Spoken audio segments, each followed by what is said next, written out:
Tällä videolla kerron, kuinka käytät Loviisan kaupungin karttapalvelua. Karttapalvelun karttaa voit liikuttaa hiirellä raahaamalla. Lähentäminen ja loitontaminen onnistuu oikean reunan plus- ja miinuspainikkeista tai vielä näppärämmin hiiren rullalla.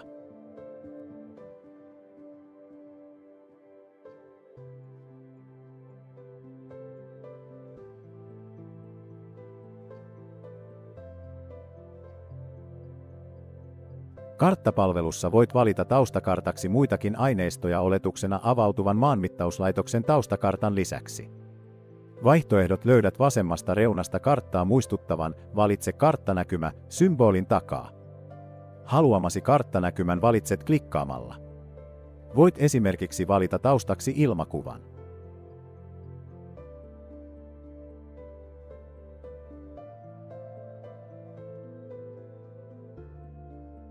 Pohjakarttojen päälle on mahdollista tuoda erilaisia aineistoja. Ne voit valita vasemmasta reunasta symbolin takaa, joka kuvaa erilaisia tasoja. Valitse vaihtoehdoista aineisto, jonka haluat näkyviin kartalle. Voit esimerkiksi valita kartan päällä näkyväksi luontopolut tai kaavatiedot. Voit myös asettaa eri aineistoja päällekkäin.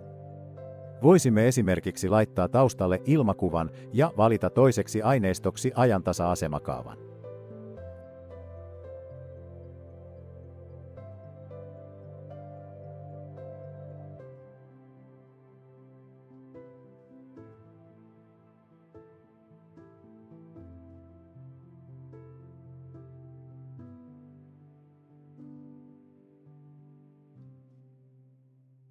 Oikeasta alareunasta voimme muuttaa asemakaavatason läpinäkyvyyttä, jolloin näemme kummatkin aineistot yhtä aikaa.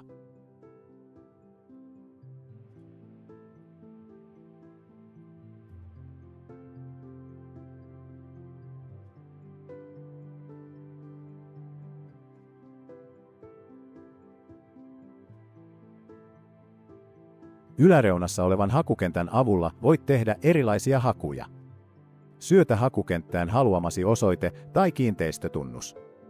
Haetaanpa esimerkiksi ensin Kuningattarenranta ja sen jälkeen kiinteistötunnuksella.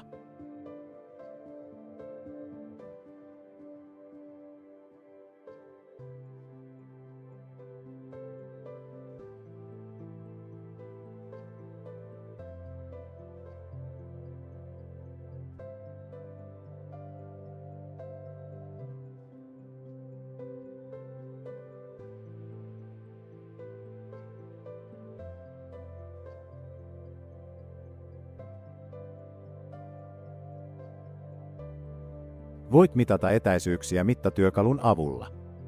Klikkaa oikeasta reunasta etäisyyden mittaussymbolia. Sen jälkeen napsauta kartalle aloituspiste ja muut haluamasi mittauspisteet. Voit lopettaa etäisyyden mittaamisen klikkaamalla hiiren oikealla painikkeella ja valitsemalla valikosta Lopeta mittaus. Samasta valikosta voit poistaa myös piirtämäsi mittaukset. Oman sijaintisi kartalla näet, kun klikkaat oikeasta reunasta sijaintipainiketta. Selaimesi saattaa pyytää lupaa paikantamiseen. Ratassymbolin takaa asetuksista löydät useampia mahdollisuuksia. Voit esimerkiksi tulostaa karttanäkymän.